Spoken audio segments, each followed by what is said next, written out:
I found the invitation to my wife's promotion celebration in her car. My name wasn't on it. Her ex-boyfriend was sitting with her parents in my spot. While she celebrated, I packed. While she smiled for photos, I emptied accounts. When she came home, it changed everything. My name is Shane Garrett. I'm 57 years old, and I've spent the last 25 years building something I thought mattered. 3 coffee shop franchises across the metro area, places with my name on the lease, my sweat in the foundation, my money keeping the lights on. Not glamorous work, but honest, the kind that used to let you sleep at night. I married Rachel Coleman 23 years ago. She was 31 then, ambitious and full of corporate dreams. I was 34 and stupid enough to think love conquered everything. We had Ashley a year later. Our daughter just started her junior year at State studying biology, living in a dorm 4 hours away. Old enough now to understand that marriages aren't always what they look like in Christmas photos. Rachel works as a sales director for MedTech Solutions, one of those companies that sells surgical equipment to hospitals. She's good at it too. Brings home 6 figures, gets flown to conferences, schmoozes with doctors and hospital administrators. 3 weeks ago, they promoted her. Not officially yet, but the announcement was coming. Vice President of Sales, corner office, company car, the works. I found the invitation by accident. Tuesday morning, I was looking for my insurance card in her car. We'd been meaning to add her vehicle to my policy, save a few bucks. That's when I saw the envelope wedged between the passenger seat and center console. Cream-colored, expensive paper. The kind corporations use when they want you to feel special. MedTech Solutions cordially invites you to celebrate Rachel Garrett's promotion to Vice President of Sales, Friday, November 15th, 7 p.m., the Metropolitan Club. Dinner and reception to follow. Below that, in smaller print, reserved seating for immediate family. I pulled out the seating chart tucked inside, alphabetical by last name. There was her name, Rachel Garrett, 2 seats at table 3. Her parents, Scott and Melissa Coleman, were listed. Her brother Drew Coleman and his wife were there too. I wasn't on it, not at her table, not at any table. I stood in the driveway holding that invitation for a long time, watching the paper tremble in my hand. Not from anger, not yet. Just that hollow feeling you get when you realize you've been background noise in your own marriage. Rachel came out 20 minutes later, coffee mug in hand, already on her phone. She didn't notice me standing there at first. When she did, her smile faltered. "Hey, babe," she said, voice unnaturally bright. "Thought you'd already left for the Riverside location." I held up the invitation without saying a word. Her face did something complicated. Not quite guilt, not quite defiance, somewhere in between. "Oh," she said, that, I repeated. "Your big promotion celebration, the one I'm apparently not invited to." Rachel set her coffee mug down on the hood of her car carefully, like she was buying time to think. I watched her face cycle through expressions before she settled on something between apologetic and defensive. "Shane, it's not what you think," she said. "Then tell me what it is. Because what I think is that my wife got promoted to VP and I'm not invited to watch her celebrate it." Rachel crossed her arms. That's always been her tell. When she's about to say something she knows I won't like, she crosses her arms like she's protecting herself from the truth.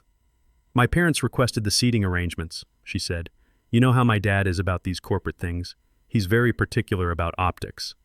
"Optics," I repeated. "Your dad cares about optics so much that his son-in-law of 23 years doesn't make the guest list." "It's complicated, Shane." "Then uncomplicate it." Rachel looked away toward the street, anywhere but at me. "They think Brady should be there."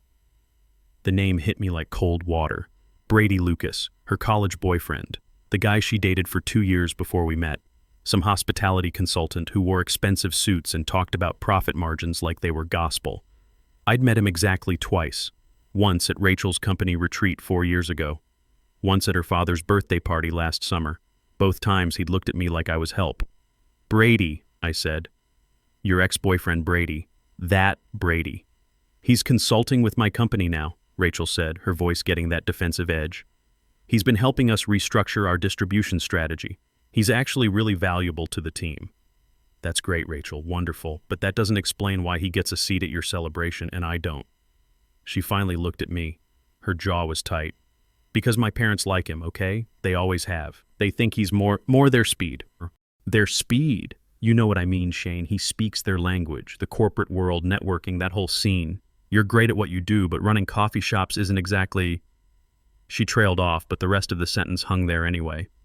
Isn't exactly impressive to people like them. I felt something shift in my chest. Not anger yet. Something colder. So let me make sure I understand this correctly, I said, keeping my voice level. Your parents like your ex-boyfriend more than your husband, and rather than tell them that's insane, you just went along with it. Didn't even mention it to me. Just let me find out by accident. I was going to tell you. When? Friday night when I asked how the party went? She didn't answer that, just stood there in the driveway, arms still crossed, looking at me like I was the one being unreasonable.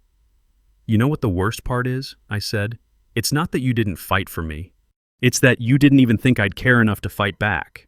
I handed her the invitation. She took it but didn't look at it. I need to get to the Riverside location, I said.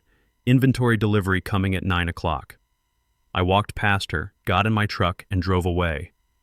In the rearview mirror, I could see her still standing there in the driveway, holding that cream-colored envelope like it might catch fire. Here's the thing about quiet people. We don't always show you when we're hurt. We just start making plans. I spent Tuesday at the Riverside location, organizing stock, checking delivery schedules, training the new kid on the espresso machine, normal Tuesday stuff. But between pulling shots and signing invoices, I was thinking about that seating chart. About Brady Lucas's name in the spot where mine should have been. Around 2 o'clock in the afternoon, I called my accountant, Dean Stevens, 69 years old. Been doing my books since I opened the first location 18 years ago. Sharp as they come. Did his time in the Army before going into finance, just like me. That shared understanding of discipline and attention to detail made him the perfect man for this job. Dean, I need you to pull something for me, I said. All joint account activity for the last 2 years. Everything Rachel and I have together. Checking, savings, the investment accounts. That's a lot of paperwork, Shane, Dean said. What am I looking for? I don't know yet. Just anything that looks off. Large withdrawals, unusual transfers, anything I didn't authorize. There was a pause. Dean's not stupid. He'd been married 45 years. He knew what this kind of request meant. I'll have it for you by Thursday, he said. Thanks, Dean, and keep this between us. Always do. I hung up and went back to work, but I couldn't stop thinking. 8 months ago was when the Riverside location started losing market share. 3 regular corporate contracts we'd had for years suddenly went to a competitor across town. New place called Velocity Cafe. Sleeker branding, aggressive pricing, suspiciously well-informed about our pricing structure. I'd chalked it up to bad luck. Now I wasn't so sure. That evening, Rachel came home late again. Said she'd been at a strategy meeting with the VP team preparing for the transition. She kissed me on the cheek like nothing was wrong, asked how my day went, started making dinner like we were still the couple who told each other everything. Brady called today, she said, stirring pasta sauce on the stove. Casual. Too casual. He wanted to confirm some details about Friday's event. I'm sure he did, I said. Rachel glanced at me. Shane, please don't be like this. Like what? Like a husband who just found out he's been replaced by your ex at the biggest night of your career? You haven't been replaced. You're being dramatic. I set down my beer, looked at her directly. When did Brady start consulting on your business? I told you. He's been helping with distribution strategies. When did it start? She turned back to the stove. Maybe 6-7 months ago. I don't remember exactly. Try harder. Why does it matter, Shane? Because 7 months ago, my Riverside location started hemorrhaging contracts to a competitor, and I'm wondering if those two things might be connected. Rachel's stirring stopped for just a second. Then she laughed. Actually laughed. You think Brady is feeding information to your competitors? That's paranoid even for you. Is it? He's a hospitality consultant. He knows the industry. He's been working with you, which means he's been around our conversations, around our financial discussions. You tell him things about my business. Of course not. You sure about that? Because you didn't tell me you were working with him at all, so forgive me if I'm not taking your word for it. The sauce started bubbling over. Rachel turned off the heat, moved the pan, and stood there with her back to me. Her shoulders were tight. I think I'm going to sleep in the guest room tonight, I said.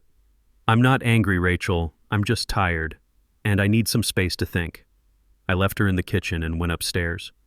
The guest room still had boxes in it from when we'd moved Ashley's stuff out for college. I pushed them aside, lay down on the bed, and stared at the ceiling. My phone buzzed. Text from Ashley. "Hey Dad, can we talk this weekend? Something's been on my mind." I stared at that message for a long time before responding. "Of course, honey. Call me whenever." She didn't respond right away. That wasn't like her. Ashley always responded immediately. I set the phone down and closed my eyes. But I wasn't sleeping. I was thinking about timelines, about coincidences that weren't coincidences, about my daughter's strange text and my wife's casual lies. Dean called Thursday morning while I was opening the downtown location. "Shane, you need to come to my office," he said. No greeting, no small talk. That's when I knew it was bad. I got there by 10 o'clock. Dean had papers spread across his desk like crime scene evidence. Bank statements, transaction records, copies of checks I'd never seen. "Tell me what I'm looking at," I said. Dean pointed to the first stack. "Joint savings account, you and Rachel. 3 years ago, you had $240,000 in there. Money from your dad's life insurance, plus what you'd saved from the franchises." "Right. That's our retirement fund." "Was your retirement fund," Dean said. He slid another paper toward me. 18 months ago, Rachel withdrew $80,000. The memo line says investment opportunity. My stomach dropped. "I never authorized that." "Signature is yours, though." I looked at the withdrawal slip. That was my signature, or a very good copy of it. "I didn't sign this, Dean." "Then we have a problem." He pulled out more papers. 6 months later, another $70,000. Same story. Your signature, no consultation. 3 months after that, $50,000 more. The math hit me like a truck. $80,000 plus $70,000 plus $50,000. Exactly $200,000. How much is left? $40,000. And that's only because she hit the annual gift tax limit. Couldn't take more without triggering IRS scrutiny. I sat back in the chair. $200,000. Gone. Where did it go? Dean handed me another document. Wire transfers. All to the same LLC, Lucas Hospitality Ventures. Brady Lucas. Of course it was. "There's more," Dean said. And somehow I knew this was going to be worse. "Your business accounts. Someone's been accessing the financial records. Not taking money directly, but pulling reports. Vendor contracts. Pricing structures. Profit margins. Everything. How? Shared login credentials. Rachel is your co-owner on paper for tax purposes, remember? She has administrator access to the accounting software. These pulls happened after hours, late evening around 9 or 10 p.m., when I'm usually asleep. Yeah. I stood up and walked to the window. Outside, people were going about their normal Thursday, getting coffee, heading to work, living lives that hadn't just shattered into sharp pieces. "There's one more thing," Dean said quietly. I turned around. I pulled the business registration records for Velocity Cafe, the competitor that's been taking your contracts. The room felt smaller suddenly. Silent partner listed as Lucas Hospitality Ventures, registered 8 months ago. Brady Lucas wasn't just consulting with my wife, he was using information from my business to compete against me, using my money to fund it. And Rachel had been helping him do it. "What do I do, Dean?" He looked at me over his reading glasses. "Legally, you document everything. You protect yourself. You get a lawyer. And personally?" Dean folded his hands. "You decide if you want to fight or walk away. But Shane, if you walk away, you do it smart. You don't leave anything behind that can bite you later." I drove home in a fog. When I got there, the house was empty. Rachel was at work, probably sitting in meetings with Brady, planning strategies, laughing about something, not thinking about me at all. My phone buzzed. Text from Ashley. "Dad, I'm driving home tonight instead of tomorrow morning. Need to see you. Something's wrong." I stared at that message. Something's wrong. Ashley knew. I don't know how, but she knew. I called her. She answered on the first ring. "Dad?" "Hey, sweetheart. What's going on?" "Where are you?" Ashley asked. I called the house. Mom didn't answer. "Your mom's at her celebration, the VP thing." "Right. And where are you?" "Working late." There was a pause. Then Ashley's voice got quieter. "Dad, don't lie to me, please." I closed my eyes. "How much do you know?" "Grandma called me last week. She asked if I was excited about Mom's promotion. Asked if I'd met Brady Lucas yet. Said he was going to be at the celebration, sitting with them. What did you say? I asked who Brady Lucas was, and Grandma got weird. Said he was just a business associate. But Dad, the way she said it, like she expected me to already know, like everyone knew except you. My chest tightened. Ashley, Mom's been cheating on you, hasn't she? Ashley said it flat, not a question. A statement. Yeah, I said. Yeah, she has. I heard Ashley take a shaky breath. How long? I don't know yet, but longer than I want to think about. What are you going to do? I'm going to handle it the right way, the legal way. But Ashley, I need you to not be in the middle of this, you understand? I'm already in the middle of it, Dad. She's my mom. You're my dad. There's no way I'm not in the middle. Then let me make this easier. I'm leaving your mom, filing for separation. It's going to get messy. But no matter what happens, no matter what she says or what your grandparents say, you need to know something. What? I love you. That doesn't change, ever. You don't have to pick sides. You don't have to fix this. You just have to keep being my daughter. That's all I need from you. Ashley was crying now. I love you too, Dad. I know, sweetheart. Now turn around. Go back to campus. Don't come home this weekend. Trust me on this. But Dad, please, Ashley, let me handle this part. She was quiet for a long time. Okay, but Dad, when this is over, when everything's settled, I'm on your side, just so you know. I appreciate that, honey, more than you know. We hung up. I sat there in the storage unit, surrounded by evidence of my wife's betrayal, and felt something shift. Not anger anymore, not hurt, something colder, something final. Friday morning started like any other. Rachel's alarm went off at 6 o'clock. I heard her shower running, heard her moving through the bedroom, heard the closet door open and close as she picked out something for the big day. I was already awake, had been for hours, lying in the guest room bed watching the ceiling fade from black to gray as dawn came through the window. By 7 o'clock I was dressed. Jeans, work boots, my old state hoodie.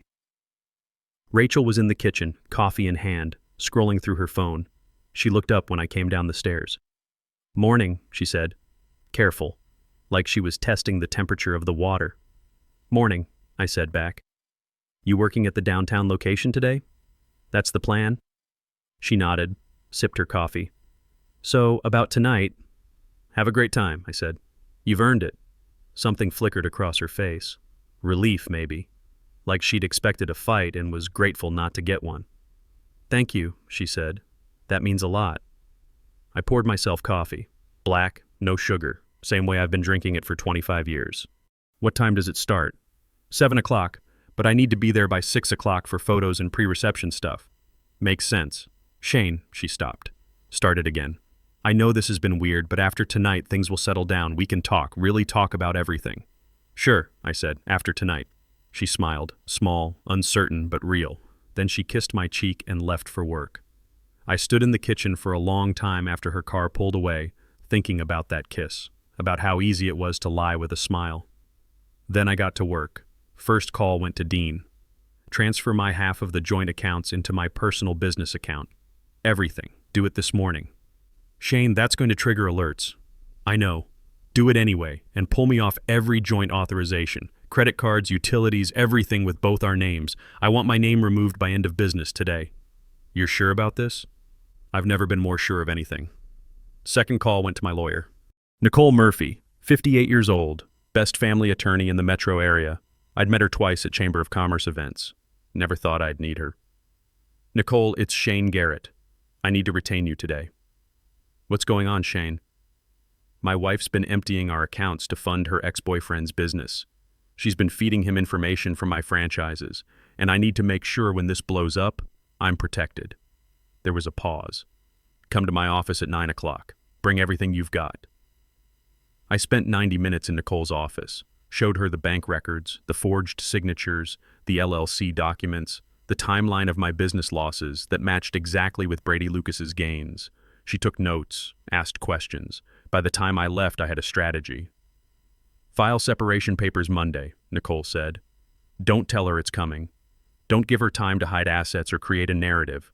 You hit first, hit hard, and hit with documentation. What about tonight, her celebration? Nicole looked at me over her glasses. What about it? Do I go? Do I confront her there? Shane, you're asking me as your lawyer or as a person? Both. She leaned back in her chair. As your lawyer, I say stay away. Don't create a scene. Don't give her ammunition for a claim of harassment. As a person, she smiled, thin and cold. I say do what you need to do. Just don't do anything stupid. I left her office at 11 o'clock, drove to the downtown location. Keith, my assistant manager, was behind the counter. Good kid, 26 years old, working on his business degree at night.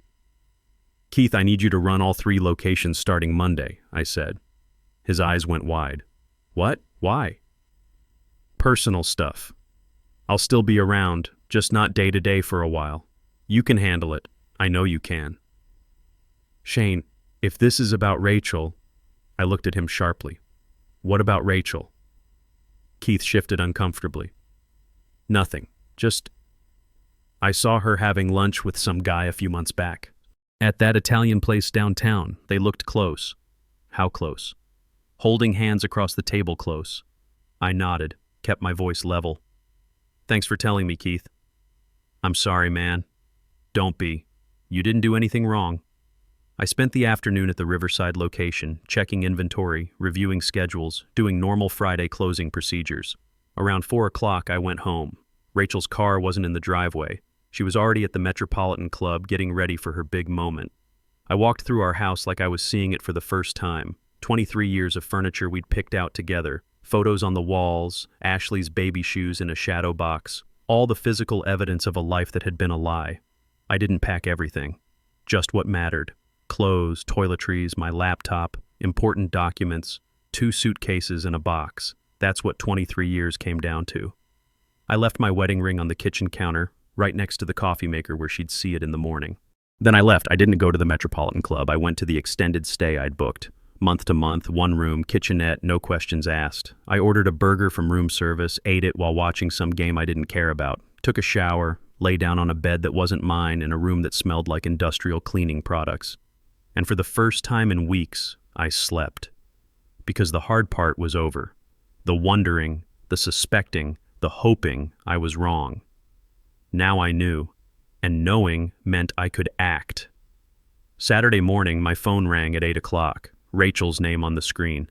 I let it ring 4 times before answering. Shane, she said when I picked up. Her voice was tight, controlled. Where are you? Does it matter? Of course it matters. You left. You took your things and left without saying a word. I came home last night and you were just gone. How was the party? The question threw her. I could hear it in the pause. What? Your celebration. How was it? Did Brady enjoy sitting at your table with your parents? Another pause. Longer this time.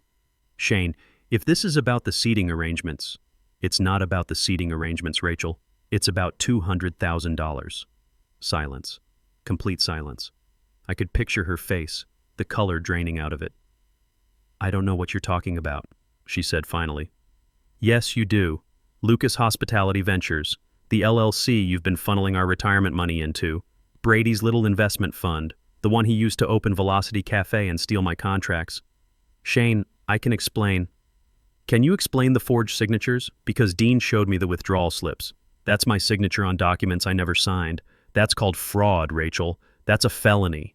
Her breathing changed, got faster. You're talking to lawyers.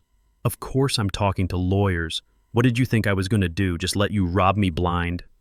It wasn't robbery, it was an investment.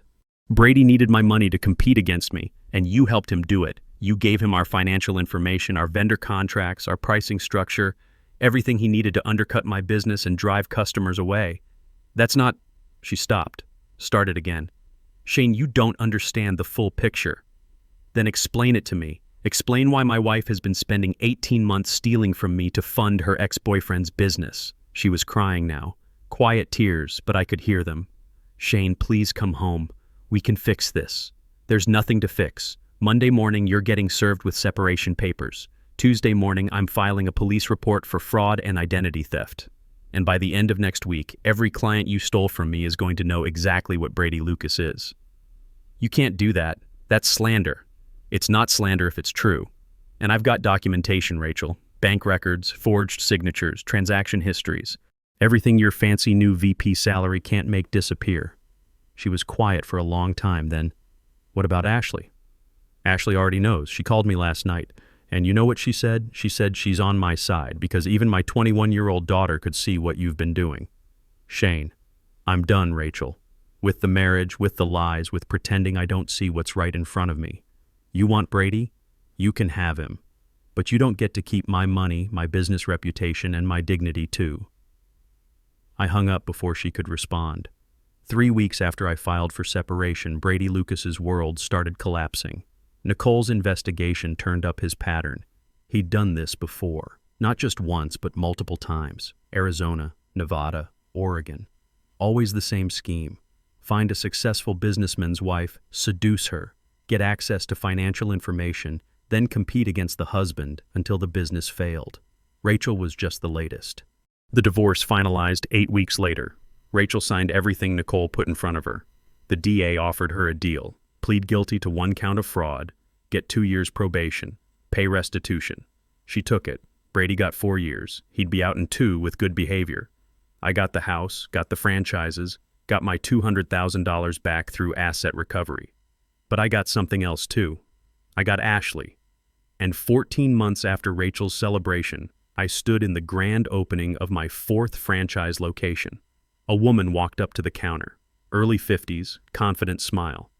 "This place is amazing," she said. "I'm Lindsay, opening a bakery across the street. Maybe we could do a partnership?" When she left, Ashley said, "She was flirting with you, Dad. You should call her." That evening, I texted Lindsay, "Want to grab dinner this week and talk about that partnership?" "Friday's perfect," she wrote back. I was 57 years old, single, running a business expansion and starting something new. Rachel had taken a lot from me, but she hadn't taken the things that mattered.